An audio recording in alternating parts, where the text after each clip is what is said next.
Welcome to Blizzard Fire. We hope this video helps fire up your solution. Start by gathering ingredients and prepping for a quick tuna macaroni. Use 250 g dried macaroni, 160 g can tuna in oil, and 2 tablespoons olive oil for flavor. Prep 1 small onion chopped, 1 garlic clove minced, and measure 1/2 cup frozen peas so they cook quickly. Have 1/4 cup grated Parmesan, 2 tablespoons mayonnaise optional for creaminess, and salt and pepper to taste. Set a large pot of salted water to boil and open the tuna, draining or reserving oil as preferred. When the water is boiling, add 250 g macaroni and cook for 8 to 10 minutes until al dente, stirring occasionally to prevent sticking.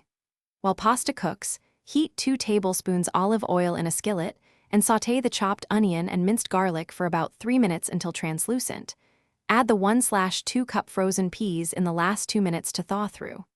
Drain pasta, reserve 60 ml of cooking water. Then toss drained pasta with tuna, peas, and 1/4 cup grated Parmesan off heat to combine and loosen. Finish the dish by adjusting seasoning with salt, pepper, and 1 tablespoon lemon juice to brighten flavors. Taste and add more as needed. For a creamier texture, stir in 2 tablespoons mayonnaise or a splash of the reserved pasta water until you reach the desired consistency, and fold gently to keep the tuna flaked. Serve hot, garnish with chopped parsley or extra Parmesan and a crack of black pepper. Leftovers keep 2 days in the refrigerator in an airtight container and reheat gently to preserve texture.